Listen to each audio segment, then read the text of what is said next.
आवाज की दुनिया के दोस्तों, कैसे हैं आप लोग। मैं उम्मीद करता हूं कि आप लोग अच्छे होंगे और अपनी जिंदगी का निर्वहन बड़ी ही खूबसूरती के साथ कर पा रहे होंगे, जिनमें आप पर निगाहेबान होंगे आपके ईश्वर, अल्लाह, जीसस क्राइस्ट और वाहिगुरु।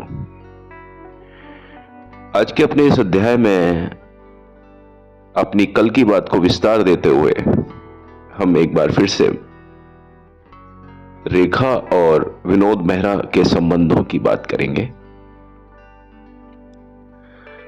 रेखा का जो संबंध था विनोद मेहरा के साथ, रेखा उस पर किसी भी तरह की लाग लपेट नहीं किया करती थी। रेखा कभी डिप्लोमेटिक थी ही नहीं। जो व्यक्ति बहुत बाद में जाके थोड़ा सा हमको डिप्लोमेटिक नजर आता है, कई बार उसके पीछे कारण होते हैं कि आखिर वो इतना डिप्लोमेटिक नजर क्यों आता है। रेखा डिप्लोमेटिक आज भी नहीं है, लेकिन वो कुछ लोगों को नजर आती हैं। कुछ लोगों को वो मिस्टीरियस नजर आती हैं, कुछ लोगों को वो रहस्यवादी, रहस्यमयी नजर आती हैं। अलग अलग तरह के तकल्लुस रेखा के साथ जोड़े जाते हैं, लेकिन ये सारी चीजें जो कयास होते हैं, इसके पीछे कारण क्या होते हैं। अगर ये परिणाम है तो इसका कुछ ना कुछ कारण तो होंगे। तो रेखा बहुत ज्यादा बेबाक हुआ करती थी अपनी बात पर। जो उनके दिलो दिमाग में चलता था वो सामने बोल देती थी, और इसमें वो किसी तरह का कोई गुरेज नहीं रखती थी। कोई बात उनको खराब लगती थी तो वो सामने बोलती थी। कोई बात जो उन्हें अच्छी लगती थी वो सामने बोलती थी। कोई बात जो उनके दिल और मन की बात थी वो सामने बोल देती थी। ये तो एक अच्छे इंसान की क्वालिटी होनी चाहिए ना। लेकिन कई बार परिस्थितियों के हिसाब से इंसान की एक ही क्वालिटी होती है इस तरह की, मान लीजिए, लेकिन परिस्थितियों के हिसाब से या तो उसको मतलब एक खलनायिका बना दिया जाता है या उसको नायिका बना दिया जाता है। तो जैसा कि मैंने कहा कि रेखा ने जब भी कभी कोई साक्षात्कार दिया, पहले कोई फिल्म, और ये तो सारी मतलब फिल्मों का जमाना था, लेकिन टेलीविजन उतना ज्यादा मतलब विकसित नहीं था उसका रूप। तो ज्यादातर जो चीजें आती थी वो प्रिंट मीडिया के थ्रू आती थी, मैगजीन में या आर्टिकल्स में। तो रेखा का कोई भी बयान ऐसा नहीं लगेगा आपको, अगर आप पुराने उनके कोई भी बयान या कोई भी आर्टिकल पढ़ें किसी भी मैगजीन का, 1973, 74, 75, 76, वो टाइम जो हुआ था जब रेखा अपने अभिनय के शीर्ष पर थी, उस समय उनके जितने भी वक्तव्य या बयान आते थे बहुत ज्यादा क्लियर आते थे। वो किसी भी बात को छुपाने में यकीन नहीं रखती थी, और ना ही वो किसी तरह से शब्दों से हेरफेर करती थी। तो जैसे कि उन्होंने बताया कि एक किस्सा था कि जन्मदिन की बात हम लोग कर रहे थे कि वो 1972 के समय में विनोद मेहरा साहब का जब जन्मदिन आया तो रेखा उनसे मिली।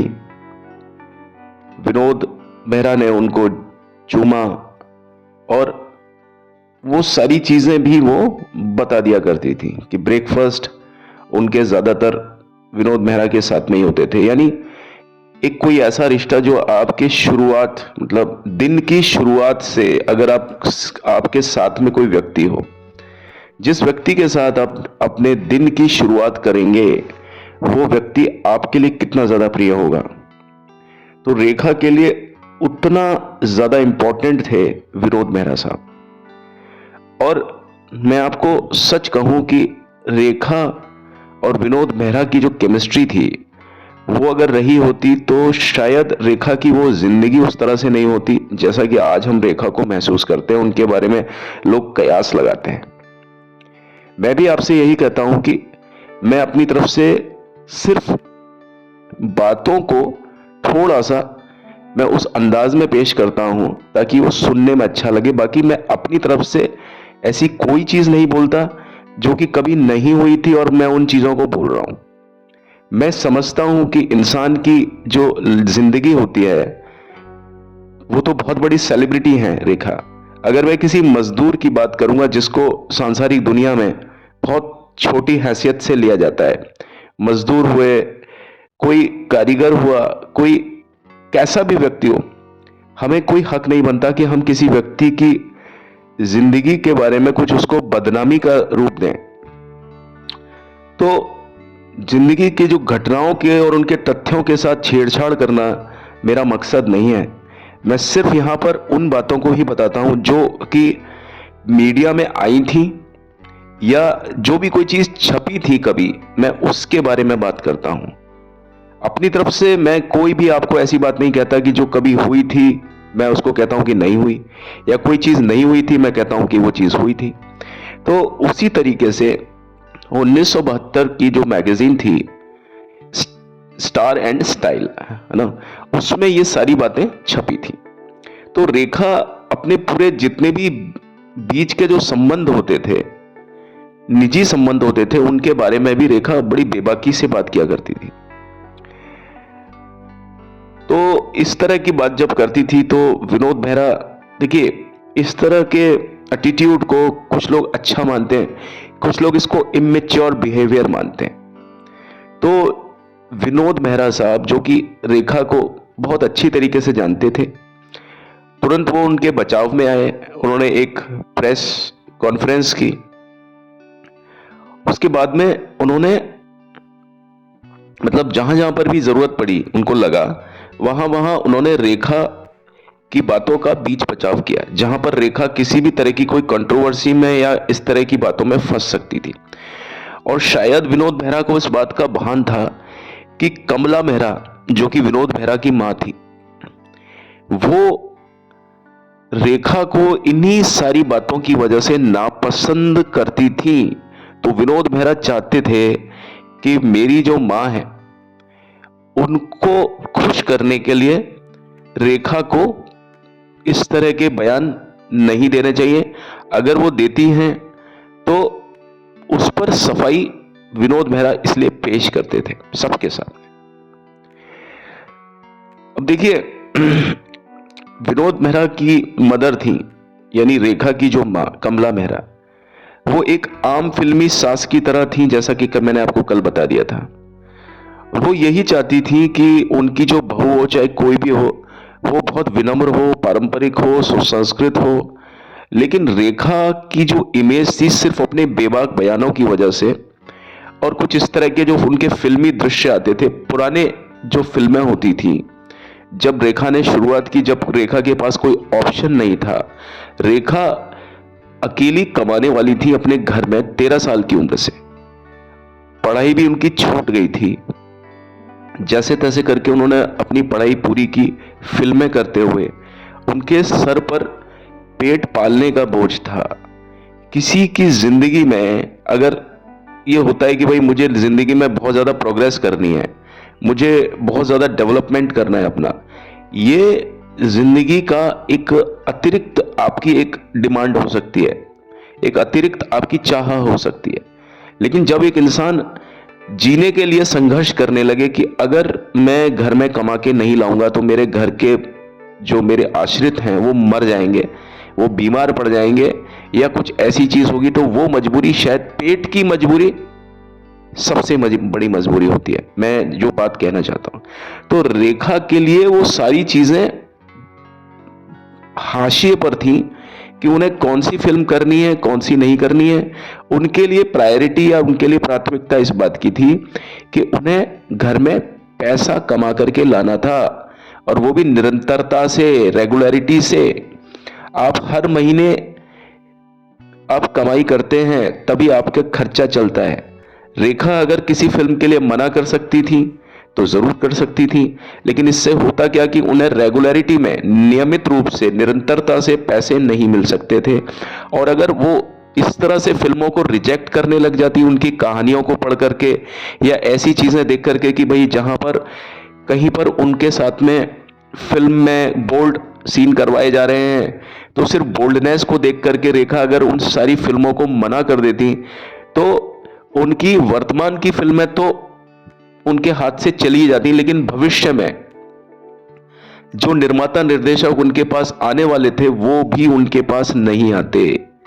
और रेखा क्योंकि बदनाम तो हो चुकी थी, क्योंकि उन्होंने बी और सी ग्रेड की फिल्में भी साइन कर ली थी, क्योंकि उनके लिए, मैंने जैसा कि आपको बताया, उनके लिए सर्वाइवल इस चीज का था कि उन्हें पेट पालना था अपने परिवार का। उन्हें कोई ख्वाहिशें पूरी नहीं करनी थी, उन्हें मजबूरी पूरी करनी थी, आदतें नहीं पूरी करनी थी, ना शौक पूरे करने थे। जहां पर आवश्यकताएं और मजबूरियों की बात आती है ना, वहां पर इंसान सिर्फ पेट की बात करता है। और जहां इंसान की जिंदगी में शौक की बात आती है और आदतों की बात आती है, वहां पर इंसान अपने इंद्रियों के सुखों की बात करता है या दिल के सुखों की बात करता है। तो रेखा के लिए वो सारी चीजें बेमानी थी, लेकिन यही चीजें कमला मेहरा को पसंद नहीं थी। यानी रेखा का जो भी कोई इतिहास बन चुका था, इस तरह से फिल्मी पत्रिकाओं में उनके बारे में सारी चीजें आती थी। और जैसा कि मैंने कल भी आपको बताया था कि उस समय की जो पत्रिकाएं हुआ करती थी वो गॉसिप के भरोसे चलती थी, और वो पत्रिकाएं आज भी भरोसे सिर्फ गॉसिप के ही चलती हैं, क्योंकि रोज रोज अच्छी और सही खबरें लाना असंभव होता है, रोज सच्ची खबरें लाना असंभव होता है। लेकिन बतंगड़ और गपशप आप रोज बना सकते हो। आप एक ही घटना से हजार तरह की बकवास, हजार तरह की गपशप वाली खबरें बना सकते हो। तो ये मीडिया का चलन उस समय था, आज से 50 साल पहले, तो आज की तारीख में तो बहुत ज्यादा है। हमें बताने की जरूरत नहीं है कि मीडिया का क्या प्रभाव रहता है एक इंसान के मन को पलटने के लिए। तो वो सारी चीज थी कि भाई कमला मेहरा के दिमाग में भी रेखा की जो इमेज थी ना, वो स्क्रीन इमेज थी, वो उनकी एक मैगजीन इमेज थी। असल जिंदगी में रेखा का क्या चरित्र है, रेखा की क्या सोच है, कमला मेहरा कभी उस तक नहीं पहुंच सकती थी, ना वो पहुंच पाई, ना उनकी इच्छा थी उस सोच तक पहुंचने की। लेकिन विनोद मेहरा इस चीज को अच्छी तरीके से समझते थे कि रेखा जो बोलती हैं वो एक साफ दिल साफ मन से बोलती। और रेखा अक्सर बयान देती थी, बहुत ज्यादा बोल्ड बयान देती थी शादी के बारे में।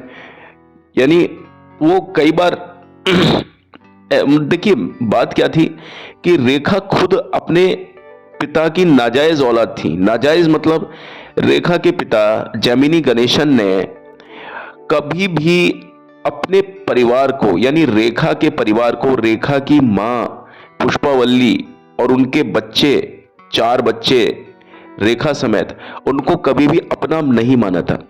हालांकि जेमिनी गणेशन खुद शादीशुदा थे, बचपन में उनकी शादी हो चुकी थी, और उन्होंने बड़ी ही बेबाकी से यह चीज बोली कि भाई मेरी शादी तो बचपन में हो चुकी है, और उसके अलावा जितने भी मेरे संबंध हैं वो सिर्फ संबंध है, वो मैं उनसे शादी नहीं कर सकता। खुल के बोला था उन्होंने। अब आप देखिए उन्हीं संबंधों का जो परिणाम था, चाहे तो जायज परिणाम हो चाहे नाजायज परिणाम हो, आप उस परिणाम का कोई भी नाम दे सकते हैं, लेकिन उनमें, उन सब परिणामों में ना तो रेखा का कसूर था, ना पुष्पावल्ली का कसूर था, इस परिवार का कोई भी कसूर था नहीं। तो रेखा ने वो सारी चीजें देखी थी कि एक पुरुष, एक आदमी किस प्रकार से किसी औरत के साथ में, शादीशुदा होने के बावजूद भी किसी दूसरी औरत के साथ में किस तरह से वो संबंध बनाता है। वैवाहिक संबंध नहीं बनाता, वो सिर्फ यौन संबंध बनाता है। तो रेखा ने ये सारी चीजें अपने घर से, उसके परिवार की स्थिति ये थी कि वो खुद भी एक नाजायज तरीके से पैदा हुई थी। क्योंकि अगर उनके, देखिए पैदाइश में नाजायज और जायज कुछ नहीं होता, पैदाइश पैदाइश होती है, पैदाइश में कभी कोई जायज, लेकिन सांसारिक भाषा में उसको नाजायज और जायज कहते हैं।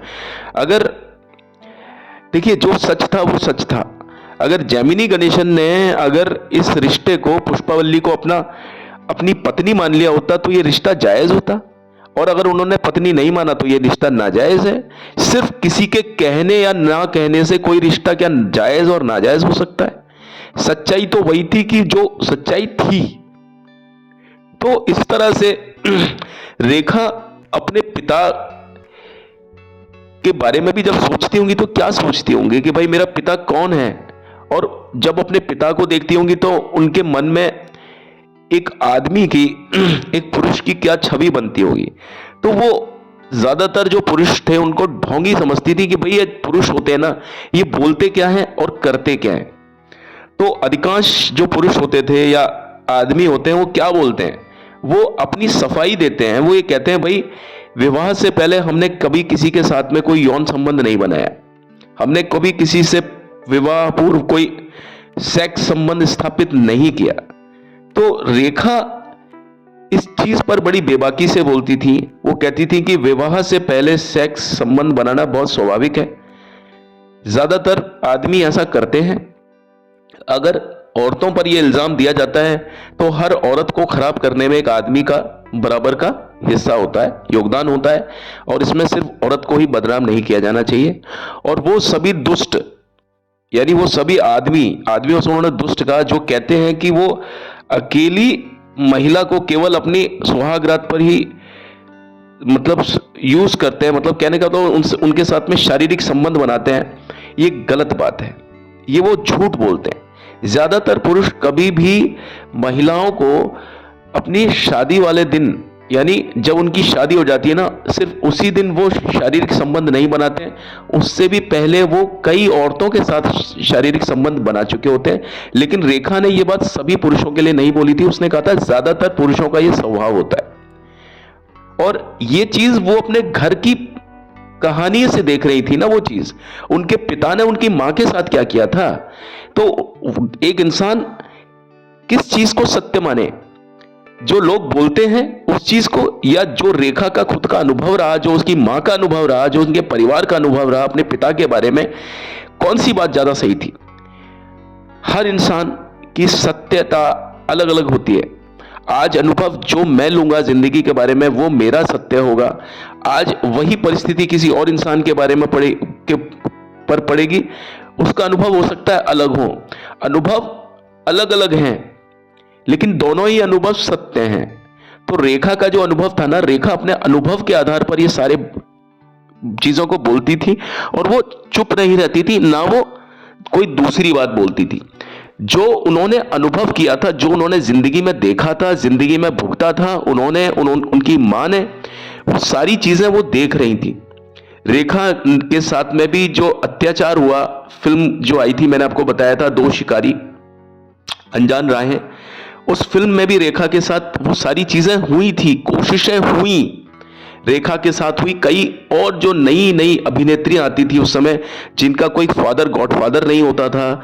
आज की तारीख में भी ये सब चीजें होती हैं कि ज्यादातर इस तरह के शोषण, इस तरह के अत्याचार उन लोगों पर होते हैं या तो जिनका कोई फादर गॉडफादर नहीं होता, कोई भी उनका रहनुमा नहीं होता, या किसी ने उनको त्याग दिया होता है। तो लोग बाग इन सब चीजों का फायदा उठाते हैं, अपनी तरफ से उनको उकसाते हैं। लेडीज को, लड़कियों को उकसाया जाता है। जो शातिर लोग होते हैं वो उकसाते हैं, और जो थोड़े से जिनमें अकल कम होती है वो आक्रमण कर देते हैं लड़कियों पर या महिलाओं पर। लेकिन जो बहुत ज्यादा शातिर होते हैं वो उकसाते हैं, वो इस तरह की परिस्थितियां गढ़ते हैं, इस तरह की परिस्थितियां बनाते हैं कि लड़की खुद उनके पास आ जाती है। अब उसमें वो किस तरह का प्रलोभन देते हैं, क्या चीजें करते हैं, ताकि कल को अगर वो फंसे तो वो साफ तौर पर ये कह सकें कि भाई मैं नहीं आया था, मेरे पीछे तो ये लड़की आई थी। आपने फिल्म इंसाफ का तराजू देखी होगी, राज बब्बर साहब भी इसी तरीके से अपनी बात को कह करके बचते हैं। और अधिकांश तौर पर जितने भी ये केसेस होते हैं, रेप केसेस होते हैं या 376 वाले केसेस होते हैं, इनमें जो व्यक्ति होते हैं, जो एक्यूज होते हैं, वो अपनी इन्हीं बातों को कह करके बचते हैं। वो उल्टा इस बात को प्रूव कर देते हैं कि सामने वाला व्यक्ति था, जो फीमेल पार्टनर थी, वो ज्यादा इंटरेस्टेड थी मेरे साथ में, है ना। वो इस चीज को प्रूव कर देते हैं, उनका वकील इस बात को प्रूव कर देता है। इसीलिए इस तरह के केसेस में को मतलब क्या कहना चाहिए, प्रूफ करना बड़ा टफ होता है, क्योंकि ऐसी जगह पर कोई विटनेस नहीं होता है। जो सबूत और जो सारी चीजें चलती हैं वो साक्ष्य, एविडेंसेस, गवाहियों पर, एग्जिबिट्स पर चलती हैं। लेकिन इस तरह के केसेस में, क्योंकि ये बड़े निजी केसेस होते हैं, प्राइवेट लाइफ में कोई भी इंसान तीसरे व्यक्ति का इन्वॉल्वमेंट नहीं चाहता। तो वो सारी चीजें होती थी। तो रेखा, मैं आपको इन सारी बातें इसलिए बता रहा हूं ताकि आप इस बातों को समझ पाएं। हम भी कानून से जुड़े हुए व्यक्ति हैं, तो हम अगर किसी बात को बोलते हैं उसके पीछे हमारा मतलब आशय ये नहीं होता कि हम किसी चीज में मजे लें या हम किसी चीज को बहुत ज्यादा, जिसको बोलते हैं ना कि क्रिस्पी बनाएं, आपके सामने कुछ इस तरह की सेंसेशनल बनाए, नहीं। लेकिन जो चीज होती है उसके पीछे कोई ना कोई आधार होता है, कोई ना कोई कारण होता है उसके पीछे, हमें उन कारणों तक पहुंचना चाहिए। तो रेखा के बारे में मैंने आपको ये सारी चीजें बताई। अब रेखा की सबसे बड़ी अयोग्यता थी, अभी मैं अयोग्यता अगर आपको बोलूं कि सांसारिक दुनिया में तो ये अयोग्यता है कि वो खुद एक ऐसे रिश्ते से पैदा हुई थी जिसे समाज में कोई भी स्वीकार्यता नहीं थी। तो अब कमला मेहरा को ये बात भी मालूम थी कि भाई ये जो है रेखा, इसकी परवरिश का, इसकी पैदाइश के ऊपर भी एक प्रश्न चिन्ह है। तो कमला मेहरा ने ठान लिया था, यानी विनोद मेहरा की मदर ने, कमला मेहरा ने ठान लिया था कि मेरा बेटा विनोद मेहरा किसी भी हालत में रेखा यानी इस महिला से तो शादी नहीं करेगा, नहीं करेगा और नहीं करेगा। विनोद मेहरा के कहने पर रेखा ने उनकी मां से हर तरह की कोशिश की कि किसी न किसी तरीके से उनका मन परिवर्तन करें, सौहार्दपूर्ण रहने की कोशिश करी उन्होंने।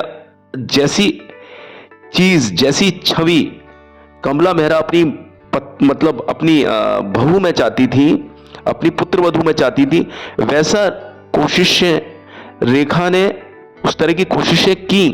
विनोद मेहरा ने बताया होगा उनको, कहा होगा कि भाई मेरी माँ को इस तरह की लड़की पसंद है, ऐसी ऐसी चीजें मेरी माँ पसंद करती हैं। तो रेखा ने कोशिशें की, और ना सिर्फ कोशिशें की बल्कि उन्होंने कुछ काम ऐसे भी किए ताकि वो अपना इमेज को वो कमला मेहरा की नजरों में बिल्कुल अच्छे तरीके से कर पाए, ताकि वो विनोद मेहरा के साथ में एक अच्छी जिंदगी, एक वैवाहिक जिंदगी जी सके। रेखा को भी एक अंजाम तक पहुंचना था, एक वैवाहिक अंजाम तक पहुंचना था। आज की तारीख में भी बहुत सारे ऐसे लड़के लड़कियां होते हैं जो कि इस तरह की बातें करते हैं। अगर एक आदमी इस तरह की बातें करता है तो उस पर कोई भी आक्षेप नहीं है, लेकिन कोई लड़की या कोई औरत इस तरह की बात करती है, उस पर आक्षेप क्यों लगता है? तो यही है कि बहू में हम सारी चीजें देखते हैं कि भाई 100% हो, उसमें सारे सर्वगुण संपन्न हो, उसके ये हो वो हो, सारी चीजें पूरी अच्छी तरीके से। तो वैसा ही कुछ कमला मेहरा के साथ में भी था। रेखा अपनी तरफ से बहुत ज्यादा कोशिशें करती थी। विनोद मेहरा की जो बहन थी शारदा, उनके साथ समय बिताने के लिए रेखा अक्सर निब्बाना जाती थी, मकान का नाम था घर का। और जैसा कि मैंने कल भी आपको बताया था कि शारदा की जो शादी हुई थी उसमें रेखा ने हर जगह पर अनौपचारिक रूप से अपनी प्रस्तुतियां दी, अपनी उपस्थिति दर्ज कराई। जैसे कि जब हम किसी शादी में शरीक होते हैं और जब हम उस शादी का एक हिस्सा होते हैं, जब हम मतलब रिश्तेदार से कहीं ज्यादा हम भाई बंधु होते हैं किसी के, वहां पर हम किस तरीके से उस शादी में योगदान देते हैं कि हम वहां पर अपनी हर तरह का हम श्रम करते हैं, उसमें हर तरह से हम उसमें अपना इन्वॉल्वमेंट लगाते हैं। पैसे से लेकर के, उपस्थिति से लेकर के, सारे अरेंजमेंट होते हैं। शादी में कितने तरह के अरेंजमेंट होते हैं, अलग अलग तरह के चीजें। कुछ जो प्रॉब्लम्स अचानक से आपके सामने आती हैं, तो रेखा हर उस तरह की दिक्कतों में, हर उस तरह के प्रयास में, हर उस तरह के मैनेजमेंट में, व्यवस्था में, रेखा हर जगह पर मतलब इस परिवार के साथ में थी।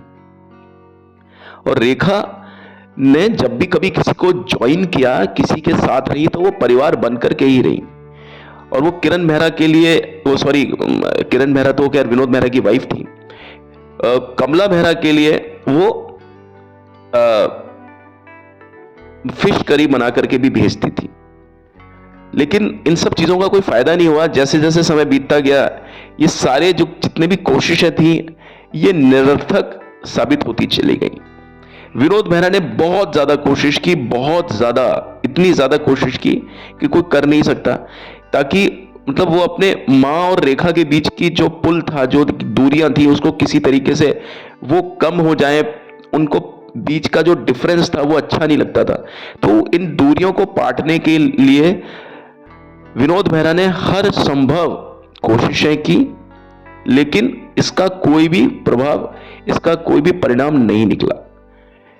लेकिन इन सब के पीछे रीजन क्या था कि जो रेखा का जो अतीत था, उनकी पैदाइश, उनकी परवरिश, उनका जो अतीत था, उनके बोल्ड फिल्मी दृश्य, अब उन दृश्यों के पीछे की क्या कहानी थी ये मैंने आपको बताई। उनकी मजबूरियां क्या थी, परिस्थितियां क्या थी, और इसके बाद में उनके लापरवाह और बेबाक बयान, यानी बेबाक और लापरवाह का मतलब भी मैंने आपको बताया कि रेखा डिप्लोमेटिक नहीं थी, इसलिए उनके बयान ज्यादातर लोगों को लापरवाह या बेबाक लगते थे। अब विनोद मेहरा भी चाहते थे कि रेखा चेंज हो जाए। रेखा के अंदर बेचारे ने कोशिश भी करी कि खूब सारा, मतलब कि जो भी हो सकता था, एक सामान्य तौर पर चीजों को कैसे सुलझाया जा सकता था, वो सब चीजें, जो जो चीजें विवाद का कारण बन सकती थी, विनोद मेहरा ने बहुत ज्यादा आत्ममंथन किया और फिर बताया। कोशिशें हुई, हर तरफ से कोशिशें, मतलब विनोद मेहरा और रेखा की तरफ से भी बहुत सारी कोशिशें हुई, लेकिन साहब नियति के आगे कहीं कुछ किसी का कभी नहीं चलता। और मतलब इस चीज पर कई बार दोनों के बीच में बहस भी हो जाया करती थी, विनोद मेहरा और रेखा के बीच में, क्योंकि इंसान जब बहुत ज्यादा कोशिशें करता है और वो कोशिशें जब नाकामयाब होती है तो आपस में भी कई बार आपकी बहस हो जाती है कि भाई अब क्या करना चाहिए। रेखा को बहुत ज्यादा डर लगने लग गया था। रेखा, अब देखिए, किसी इंसान ने बहुत ज्यादा कोशिशें की, बहुत ज्यादा, लेकिन वो अंदर से बहुत ज्यादा, मतलब जब डिप्रेशन में आता है ना वो व्यक्ति कि भाई मैं इतनी कोशिशें कर रही हूं, मैं इतना बदलने की कोशिश कर रही हूं, मैं हर संभव तरीके से मैं और क्या करूं, उस व्यक्ति के अंदर घुस जाऊं, क्या करूं ताकि वो व्यक्ति मुझे समझे। तो रेखा ने बहुत सारी कोशिशें की, मतलब होता है ना कि हद से पार जाकर के कोशिश की। तो रेखा को भी एक समय को डिप्रेशन में आकर के उनको डर लगने लगा। उनको लगा कि कहीं ऐसा ना हो कि इन सब चीजों के कारण, इन बहस के कारण, कहीं विनोद मेहरा भी अंदर से टूट जाएं और रेखा को ही छोड़ दें।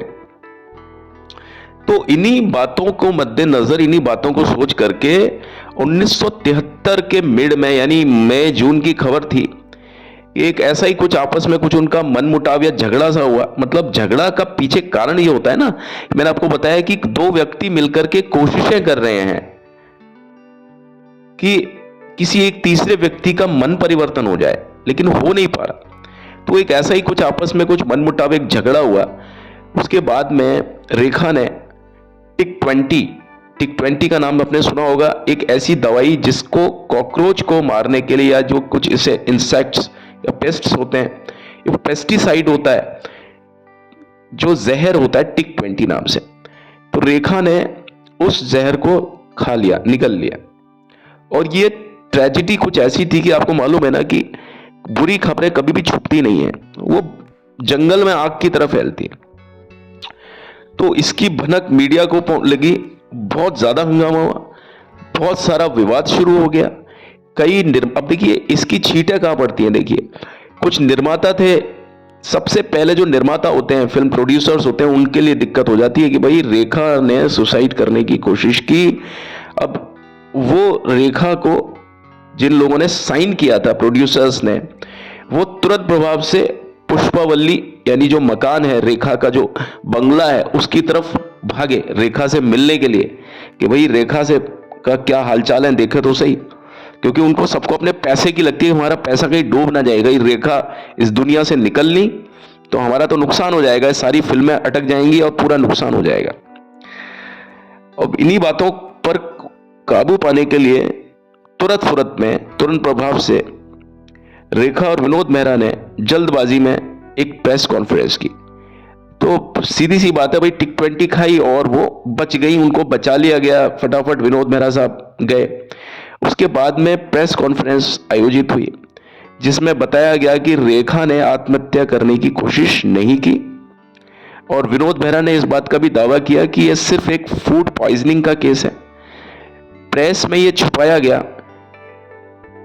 कि रेखा ने सुसाइड करने की कोशिश की।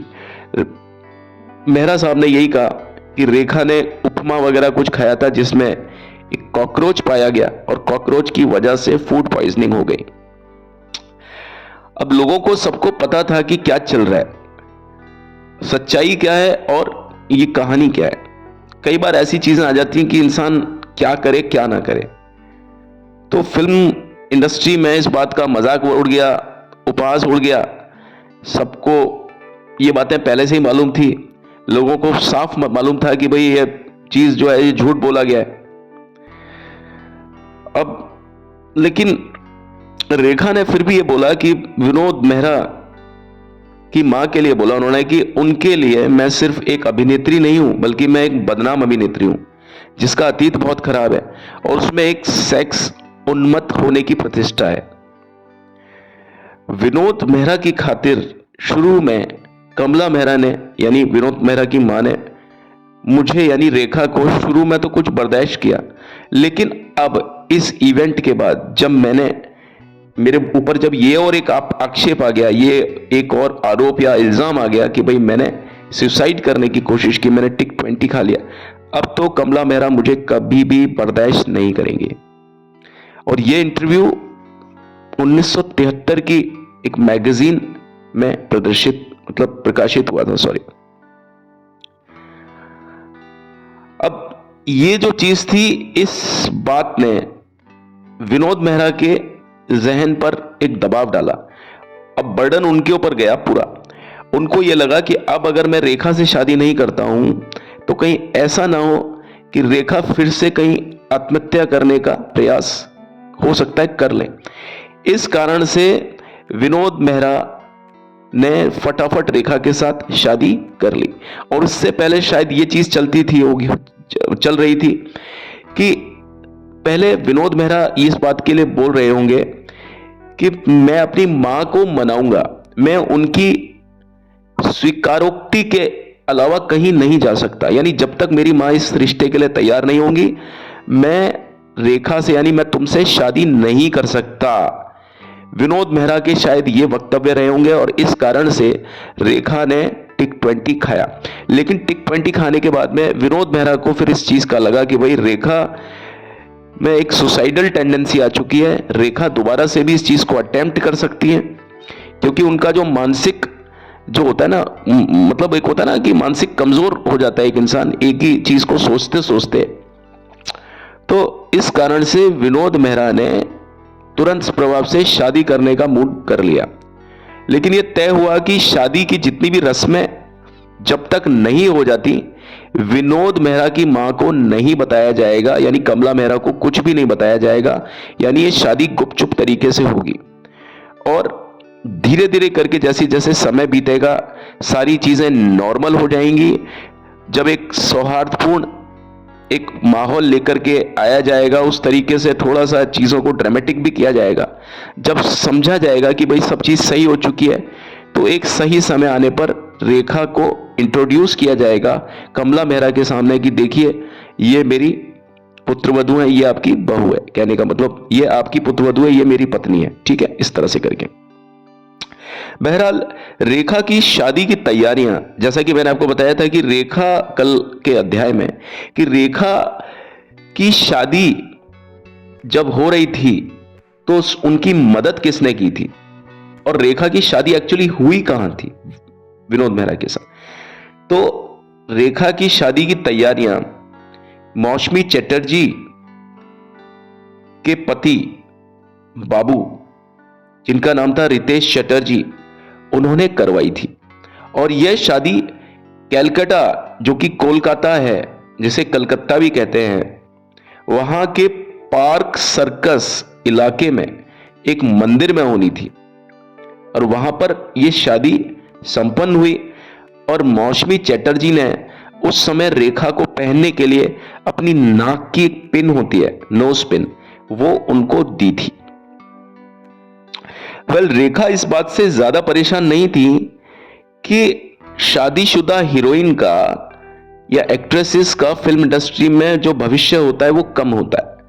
देखिए रेखा की बात समझिएगा आप कि रेखा ने जब विनोद मेहरा से इस समय शादी की 1973-74 में, रेखा का करियर अभी उतना बना नहीं था और अमिताभ बच्चन तो उनकी जिंदगी में आए भी नहीं थे। तो आप समझिए रेखा को एक वैवाहिक जीवन की ज्यादा जरूरत थी, तभी तो वो शादी के लिए तैयार हुई।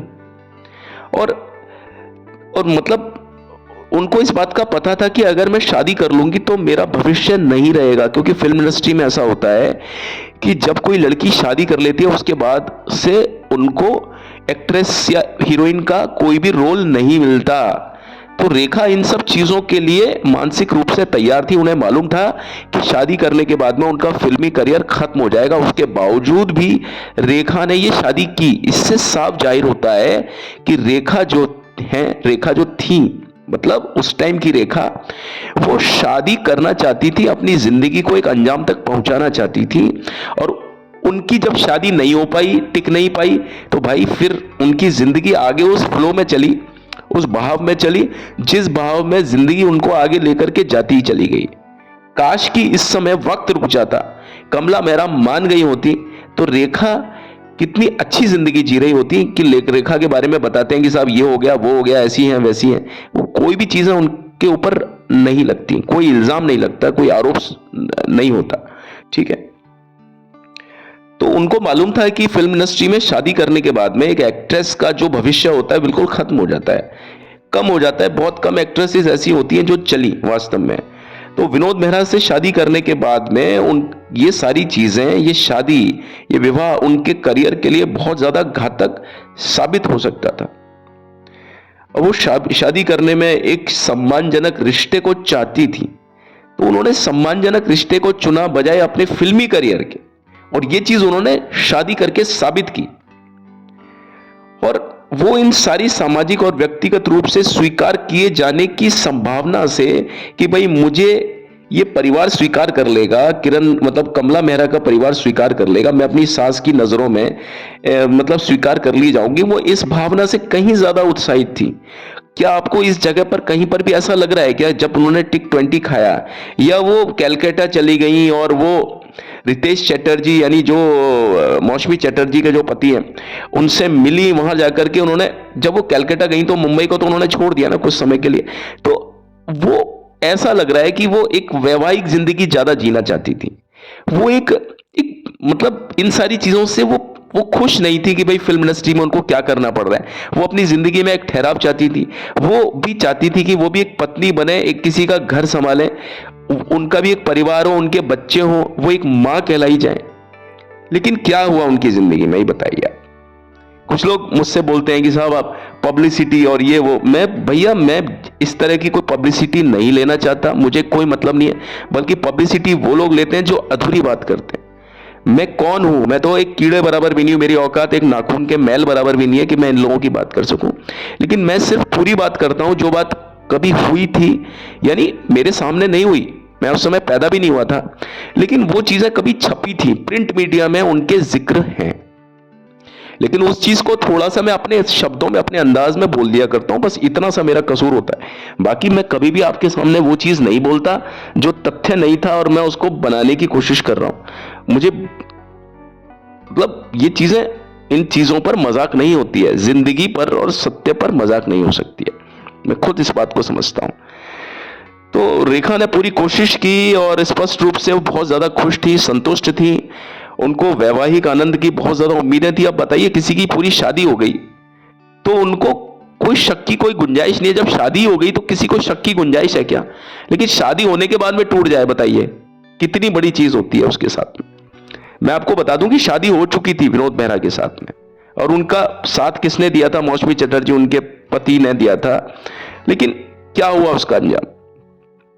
कैलकाटा में शादी करने के बाद विनोद और रेखा मुंबई लौट आए और सीधा एयरपोर्ट से वो सीधे निब्बाना चले गए, है ना।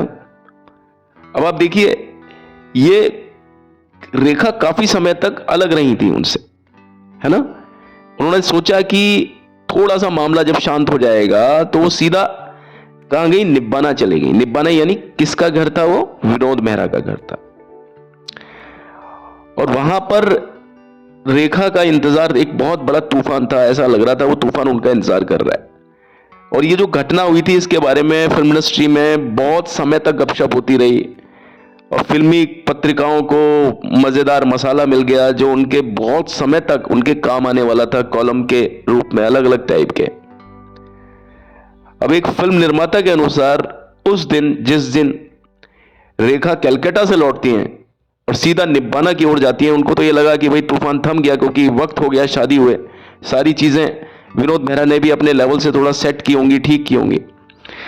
अब जैसे ही निब्बाना पर पहुंचती है रेखा, जैसे ही दरवाजे की घंटी बजाई जाती है, जैसे ही नई नवेली दुल्हन कमला मेहरा ही दरवाजा खोलती है साहब, और जैसे ही नई नवेली दुल्हन रेखा अपनी सास यानी कमला मेहरा को के पांव छूने की कोशिश करती हैं, उनको पांव छूने के लिए जैसी झुकती हैं, कमला मेहरा बहुत बुरी तरीके से गुस्सा हो जाती है। गुस्से में आकर के वो रेखा को धक्का देती हैं, और ना सिर्फ धक्का देती हैं बल्कि वो अपने पांव की सैंडल होती हैं वो भी उतार लेती हैं। अब जब ये सारी चीज होती है तो क्या वो रेखा को अपने घर में घुसने देंगी? कमला मेहरा बुरी तरीके से आपा खो देती हैं। जब कोई व्यक्ति हाथ में सैंडल उतार लेगा पीटने के लिए सबके सामने, तो आप बताइए, वो तो पूरी स्थिति आपके हाथ से चली गई ना, कंट्रोल खो गया। और सामने के दरवाजे पर खड़ी होकर के रेखा को बताते हैं बहुत सारी गालियां अपशब्द का, उनको अपमानित किया सबके सामने। विनोद मेहरा ने बेचारे क्या करता है, एक पति की कई बार वो स्थिति होती है, क्या करूं क्या ना करूं, दो पाटों के बीच पिसता पुरुष, वो चीज आपने पढ़ी होगी ना, तो जो चक्की होती है ना उसके बीच में फंसे वो बेचारे विनोद मेहरा ने, उन्होंने, और वो वैसे भी बड़े शरीफ इंसान रहे हैं। आप उनकी शक्ल देखिए, आप उनकी इमेज देखिए फिल्मों में, वो जैसे दिखे हैं ना वो वैसे ही थे। उन्होंने बीच बचाव करने की भरसक कोशिश की, लेकिन कमला बहुत ज्यादा गुस्से में थी, इतनी ज्यादा गुस्से में, जैसा कि मैंने बताया कि उन्होंने अपने पांव की चप्पल या सैंडल थी वो उतार ली और रेखा की लगभग पिटाई शुरू कर दी, पीटना शुरू कर दिया उन्होंने। वो तो बीच में अगर विनोद मेहरा नहीं होते तो वो पता नहीं क्या कर देती है उसको। वो बेचारी रेखा क्या करे, खड़ी खड़ी स्तब्ध, शॉक्ड हो गया इंसान, बहुत ज्यादा भ्रमित हो गई। फ्लैट के चारों तरफ भीड़ जमा होने लग गई। अब इंसान क्या करे, शॉक्ड। रेखा को सब लोग जानते थे, बहुत ज्यादा स्तब्ध, आहत होकर के कांपती हुई रेखा लिफ्ट की तरफ भागी। खुश होकर के तो नहीं भागी होंगी ना, आंखों में आंसू होंगे, चिल्लाते हुए भागी होंगी, रोते हुए भागी होंगी। इसके बाद में विनोद मेहरा ने उनका पीछा किया, ये सोचा कि कहीं ऐसा ना हो कि रेखा कुछ कर लें दोबारा से, फिर सुसाइड कर लें। उन्होंने फिर से रेखा से कहा, किसी तरीके से मनाया, कहा कि जब तक मेरी मां कमला मेहरा शांत ना हो जाए, रेखा मुंबई में जो उनका खुद का घर है रेखा का, पुष्पावल्ली, वो वहीं रहे।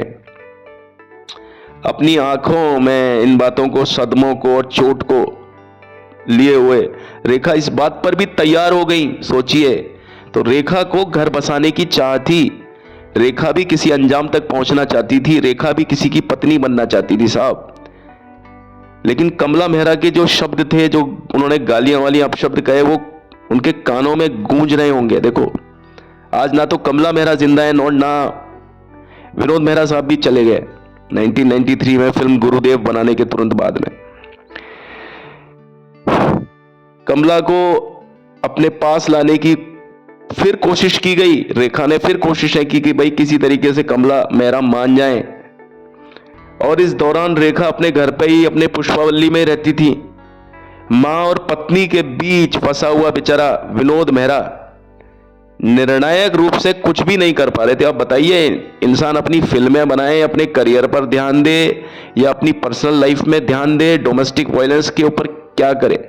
अधिकांश रूप से यही चीजें इंसान को मार देती हैं। घर में ये सास बहू के जो झगड़े होते हैं ना, कहीं पर सास बहुत खतरनाक होती है, कहीं बहू बहुत खतरनाक होती है।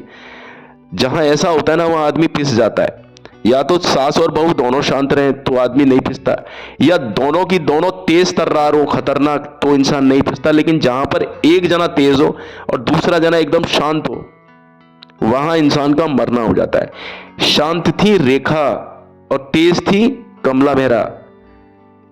देखिए, एक इंसान बेबाक रूप से इंटरव्यू देता है अपना मैगजीन में, कुछ भी बोलता है, इससे यह साबित नहीं हो जाता कि वो इंसान वास्तव में तेज है। जो रेखा ने कर्म किए इस जगह, जो मैं रेखा के कर्मों की बात बता रहा हूं कि रेखा ने क्या किया, क्या कहा, नहीं कहा तो उन्होंने बहुत कुछ, लेकिन इंसान बेबाक वही होता है जो दिल से साफ होता है और जो अच्छी सीरत का इंसान होता है। रेखा ने जो किया, वो क्या किया, अपनी सास को मनाने के लिए उन्होंने कोई भी कसर बाकी नहीं छोड़ी। ये मैं आपको इसलिए सिलसिलेवार तरीके से एक एक बात को इतनी गहराई से, इतनी शार्पनेस से इसीलिए बता रहा हूं मेरा यहां औचित्य अपने वीडियो को लंबा बनाना नहीं है या किसी तरह की कोई पब्लिसिटी या कोई सहानुभूति गेन करना नहीं है। आई श्योर ऑन गॉड मेरा ऐसा कोई पर्पस नहीं है। लेकिन मैं आपको यह बताना चाहता हूं कि रेखा के बारे में जो आक्षेप लगते हैं ना कि भाई ये था वो था, क्या यहां पर आपको रेखा का त्याग नजर नहीं आ रहा कि रेखा कितना सेक्रीफाइस कर रही है और रेखा कोशिश कर रही है हर तरीके से कि भाई किसी तरीके से कुछ हो जाए हो जाए हो जाए, लेकिन नहीं साहब कुछ नहीं हो रहा। कई महीने और बीत गए, कई महीने, और ये सारी जो चीजें थी ना ये शांत नहीं हो पाई, किसी भी तरीके से कुछ नहीं हो पाया इन सब चीजों का। बहुत सारी दिक्कतें हुई, बहुत ज्यादा। और आप देखिए इस समय जो रेखा की फिल्म आई ना 1972 में, रामपुर का लक्ष्मण, गुम है किसी के प्यार में दिल सुबह शाम, एक फिल्म आई थी कीमत, वो एक सस्पेंस थ्रिलर था, वो एक क्राइम थ्रिलर था। एक आई थी कहानी किस्मत की, भाइयों बहनों, वो था ना राफ्ता राफ्ता मेरी आंख देखो लड़ी है, आंख जिससे लड़ी है वो पास मेरे खड़ी है, 1973 में। आप देखिए ये धर्मेंद्र रेखा की जोड़ी, कभी किसी के साथ कभी किसी के साथ, कभी रणधीर कपूर के साथ। लेकिन इन सभी फिल्मों को देखने के बाद में आपको कहीं पर भी ये नहीं लगता कि रेखा के साथ में साइड बाय साइड वास्तविक जिंदगी में क्या सब कुछ चल रहा था। एक तरफ तो ये सारी चीज चल रही थी, लेकिन इन किसी भी चीज का आप महसूस ये पर्दे पर नहीं कर सकते हैं कि जब ये फिल्में रिलीज हुई तो रेखा के साथ में क्या चीजें चल रही थी। नमक हराम जब रिलीज हुई 1973 में, ये वो समय था कि जब रेखा के साथ में असल जिंदगी में क्या चल रहा था दूसरी तरफ। ये तो फिल्मी चीज थी, नमक हराम में रेखा ने को अपने मौज मस्ती के मूड में देखा होगा, कहानी किस्मत की में देखा होगा, रामपुर के लक्ष्मण में आपने थोड़ा रोमांटिक गर्ल के रूप में देखा होगा। तो देखिए रेखा कितनी ज्यादा प्रोफेशनल थी कि वो इन चीजों का उनके चेहरे पर कोई भी प्रभाव नहीं आता था, आपको लगता ही नहीं होगा। और ऐसे ही जब फिल्म आई थी खूबसूरत 1980-81 में, है ना, सुन सुन दीदी तेरे लिए एक रिश्ता आया है ना, और वो गाना था कायदा कायदा कायदा, है ना, वो गाना था। आप देखिए कितने अच्छे अच्छे गाने थे खूबसूरत फिल्म के। उस समय भी उनका अमिताभ बच्चन के साथ में एक ब्रेकअप चल रहा था, सारा खत्म, संबंध खत्म हो चुके थे। जैसे कि मैंने बताया उन्होंने 2 अंगूठियां थी जो अमिताभ बच्चन ने उनको दी थी, वो वापस कर दी थी, है ना। तो वो जो सीन था खूबसूरत फिल्म में, अंत की रील में उनके हाथ में वो अंगूठियां नहीं है, बाकी पहले की जो रील्स थी, यानी पहले की जो, है ना, खूबसूरत फिल्म में, उसमें वो अंगूठी आपको दिखती है। वहां पर भी रेखा को जब आप स्क्रीन पर देख रहे होते हैं तो आपको लगता ही नहीं है कि स्क्रीन से अलग वास्तविक जिंदगी में अमिताभ बच्चन का संबंध उनके साथ टूटने की कगार पर आ गया था, और अमिताभ बच्चन ने मना कर दिया था उनको कि मैं तुमसे कभी नहीं मिलूंगा, इस तरह से करके। लेकिन इस चीज का स्क्रीन पर कोई भी प्रभाव आप पहचान नहीं सकते हैं कि रेखा के साथ में ये सारी चीजें चल रही थी। तो रेखा कहां से अनप्रोफेशनल थी, मेरे तो ये समझ में नहीं आता। ठीक है, आज का अध्याय हमारा बहुत लंबा हो गया, लेकिन कल भी मैं इसको कंटिन्यू करूंगा अपने अगले अध्याय में, मतलब। तो प्लीज मेरी किसी बात से अगर आपका मन दुखी हुआ हुआ लगी, मैंने आपको कितनी बार बोला, वो रिपीटिशन इन अदर वर्ड्स वही वाली चीज होगी कि मेरा बोलने का एक अंदाज है अपना, सबका अपना अलग अलग अंदाज हुआ करता है, लेकिन मैं अपनी तरफ से कोई ऐसी चीज नहीं है। जहां तक बात इसकी है, किसी की जिंदगी के बारे में बात करूंगा ना, तो मैं कभी भी अपनी तरफ से कोई मिलावट नहीं करूंगा। हाँ, जहां मुझे पसंद नापसंद की बात करनी हो, पसंद नापसंद नहीं, कि जहां मुझे विचार रखने हो अपने कि रफी साहब कैसे हैं, ये कैसे हैं, वैसे अपना अनुभव, वो मैं अपने हिसाब से बताता हूं। लेकिन यहां पर इस तरह की बातों में मैं कोई भी बात ऐसे नहीं बोलता जो मेरे मन की बात है। नहीं नहीं साहब, जिंदगी है, जिंदगी को जिंदगी की तरह ही बोलना चाहिए। वेल, आज के इस अध्याय में बस अपनी बात यहीं पर ही खत्म करता हूं। बस मेरे जाने से पहले मेरी आपसे रिक्वेस्ट है कि प्लीज मेरे चैनल को like, share, subscribe please please please जरूर कीजिएगा।